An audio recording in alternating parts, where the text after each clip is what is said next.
আসসালামু আলাইকুম। ওয়ালাইকুম সালাম। এই বাঁশের কি কাজ করবেন চাচা? আমি একটা ঘর বানাবো।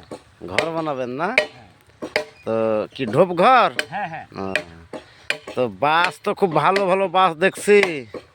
পাকা বাঁশ, সব পাকা বাঁশ না হলে ধরেন এই কাজ ভালো হবে না। পাকা বাঁশ ছাড়া পাকা ঢোপ ঘরের কাজ ভালো হয় না। না। তবে দা আপনার এটা দা না কুড়োল? আমার যে হ্যাঁ আপনারা যা মনে করবেন তাই। হ্যাঁ, তো আমার দা কেনে আপনাদের পছন্দ হয়েছে না? জবর দা পছন্দ হয়েছে না মানে আপনার দা দেখে তো ভয় লাগছে যে কি দা লাই কুড়োল, মানে এত বড় দা আপনি একটা চালাচ্ছেন, আপনার হাত ধরে যায় না? হাত ধরে কোন কথা, পাইখা পাইখা বেদনা হয়ে যায়। হ্যাঁ। আচ্ছা চাচা, আপনি এই কাজ কতদিন থেকে করেন? মোটামুটি 20-25 বছর আগে থেকে 20-25 বছর আগে থেকে এইভাবে বাঁশ বাঁশ এইভাবে বাঁশের সাথে আমাকে লড়তে হয়। হ্যাঁ, বাঁশ আপনাদের কাছে কিছু লাই না? না না, হ্যাঁ, ও সব ফাইড়ে ফেলে দেবো। ফাড়িয়ে ফেল দেবেন? ওই যে মোটা মোটা বাঁশকে কাটিয়ে ফেল দিছেন, তো কিছুই লাই তাহলে আপনার কাছে বাঁশ? না, না। হুম। এগুলো ধরেন আমাদের গরিব মানুষ করে করে খেতে হয়, সব কাজ একটু শিখে থুইছি, আচ্ছা আচ্ছা। তাই দিন উপাত হয়। তো একটা ঢোপ ঘর বানাতে কদিন লাগে?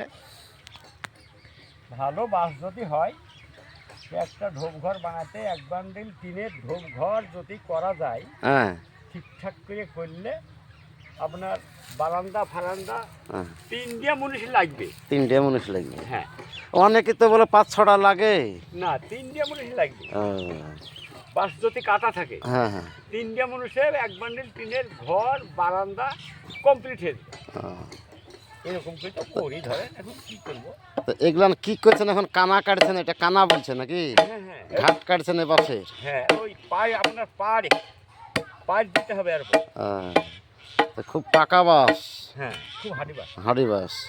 হাঁড়ি বাস নিলে হবে না। হাঁড়ি বাঁশ ছাড়া ভালো হবে না কাজ। না, তো দেখতে পাচ্ছেন একজন মিস্ত্রি, দক্ষ মিস্ত্রি, সে নিজে একটা ঢোপ ঘর বানাবে, সে কারণে বাঁশকে কেটে এনে তার সুন্দর করে কানা কাটছে, মানে বাঁশের ঘরের পাড়ামো করবে সেই কারণে।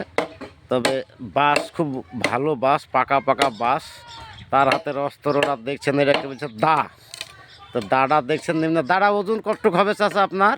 আপনার 2.5 কেজি এরকম করে ওজন। 2 কেজি ওয়েট হবে। সে দাড়া নিয়ে সারাদিন এইভাবে কাজ করে। আজ 20 থেকে কত বছর কাজ করছেন বললেন চাচা আপনি?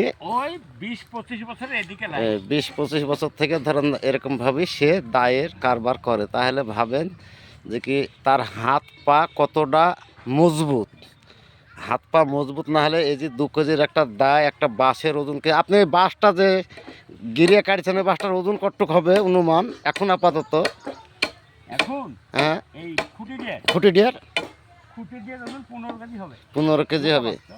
তাহলে তার কাছে 10 কেজি বা 15 কেজি একটা 2 কেজির ওজনের দা পোগ করছে, তো তার কাছে মনে হয়েছে যেন কিছুই লাই খেলনা তাই মনে হয়েছে। তো যে কোনো কাজ প্র্যাকটিসের উপর কাজ, এ চাচা 30 বছর ধরে কাজ করছে। তো তার এমনও একটা প্র্যাকটিস হয়ে গেছে যে কি সে প্র্যাকটিস অনুযায়ী কাজ করে। সে কাজে তার কাছে দা বাঁশ কিছুই লাই, মানে কাগজের মতন সব কাজ করে। কত সুন্দরভাবে দেখতে পাচ্ছেন কানা গালা কাটছে বাঁশের, এই যে কানা কেটে কেটে কেটে কেটে পালা দিছে, কত সুন্দরভাবে দেখে খুব সুন্দর লাগছে। কান্নাগালা কাটছে, কাটে পালা দিচ্ছে, খুব সুন্দর লাগছে দেখে। দেখতে পাচ্ছেন কত সুন্দরভাবে সে দাঁত দিয়ে কাজ করছে।